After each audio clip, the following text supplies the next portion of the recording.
प्यारे बच्चों, आज मैं आपको कक्षा छठी का ज्यामिति का प्रश्न नंबर 13 और प्रश्न नंबर 14 बनाकर आपको सिखाऊंगी।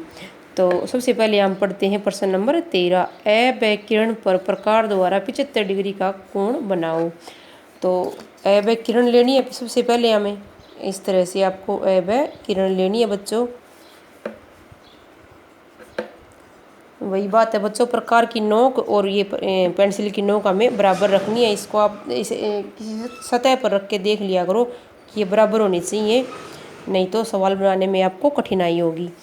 तो इस तरह से अवकिरण हमने ले ली है। किरण का एक तरफ असीमित बिंदु होता है तो तीर का निशान लगाएंगे और उसी तरीके से जैसे पहले वाले सवालों में हमने चाप लगाई थी, इसी तरीके से हम ये चाप लगाएंगे। और आपको प्रकार की नोक को महीन रखना है बच्चों। मैंने थोड़ी सी मोटी रखी है क्योंकि फिर ये दिखाई नहीं देगी अगर ज़्यादा महीन रखूँगी तो मैं। तो इसके लिए 75 डिग्री के लिए बच्चों हमें 60 डिग्री का कोण बनाना है और फिर ये 120 की चाप लगानी है और फिर ये 90 डिग्री का कोण हमें बनाना है। क्योंकि बच्चों आप देखो 75 डिग्री का कोण जो है ये 60 डिग्री से तो बड़ा होता है और 90 डिग्री से छोटा होता है। ये 60 और 90 के बीच में आता है बच्चों। तो इनमें 15-15 डिग्री का फ़र्क है, ये 15-15 डिग्री का अंतर है।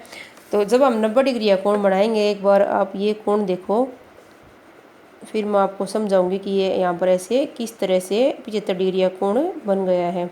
ये 90 डिग्री का कोण हम कच्चा बना लेंगे। अब आप देखिए बच्चों, ये 60 डिग्री की चाप है और ये 90 डिग्री है। ये 60 डिग्री है, ये 90 डिग्री है। अगर हम इसका आधा कर दें, ये 30 डिग्री का माप है, यहाँ पर 30 डिग्री का अंतर है। अगर हम इस अंतर को आधा कर दें तो कितना कितना हो जाएगा, 15 डिग्री इधर और 15 डिग्री इधर। तो 60 में फिर 15 ऐसे ऐड करेंगे, जोड़ेंगे, तो फिर ये 75 डिग्री का कोण बन जाएगा। तो इसलिए हम एक चाप तो लगाएंगे बच्चों 60 डिग्री की चाप से और दूसरी लगाएंगे ये 90 डिग्री से। तो आपको याद रखना है एक चाप यहाँ से लगानी है, एक यहाँ से लगानी है, तभी 60 के अंदर 15 डिग्री इसके अंदर ये जुड़ जाएगा, तब ये 75 डिग्री का कोण बन जाएगा। तो ये अब यहाँ से लेकर यहाँ तक का जो माप है बच्चों, ये 75 डिग्री का कोण बन चुका है। आप इसको चाहें तो डी से माप सकते हैं। डी से मापना अगर आपको नहीं आता है तो वो मैं आपको सिखाऊंगी। 2-4 वीडियोज़ के बाद में आपको मैं डी से कोण मापना सिखाऊंगी, क्योंकि उसके बाद डी के सवाल आपके आएंगे इन्हीं सवालों के अंदर। अब अवकिरण पर प्रकार द्वारा 105 डिग्री का कोण बनाओ। अब अवकिरण लेना है बच्चों, फिर से हमें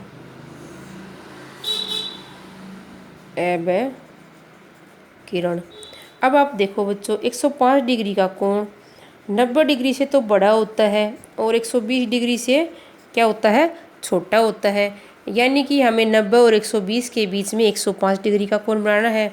आपको पता ही है बच्चों कि ये चाप लगाते हैं हम सबसे पहले कोई भी कोण प्रकार से बनाने के लिए, और फिर यहाँ से जब हम एक चाप लगाते हैं तो ये कितने डिग्री की लगती है, 60 डिग्री की।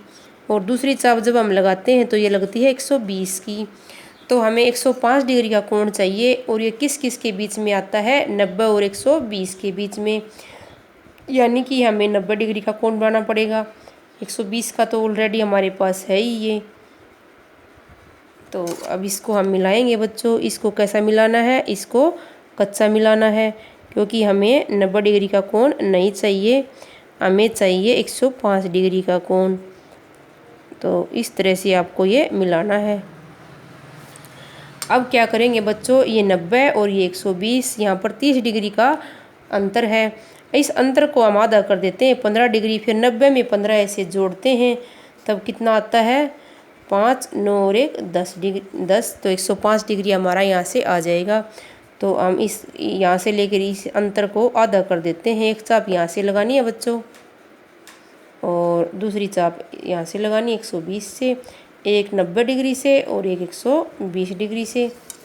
तो अब इसको मिलाकर आगे बढ़ा देंगे थोड़ा सा और इसको मिला देते हैं। और इसको आपको बिल्कुल पक्का मिलाना है, क्योंकि यहाँ से जो यहाँ तक का जो ये माप है ये पूरा 105 डिग्री का कोण बन चुका है। अब जैसे कोई भी नाम रख सकते हो बच्चों आप। तो इस तरह से आपको ये मेरे साथ साथ कोण बनाने हैं, नहीं तो फिर ये ज़्यादा हो जाएंगे और फिर आपकी समझ में ही नहीं आएंगे।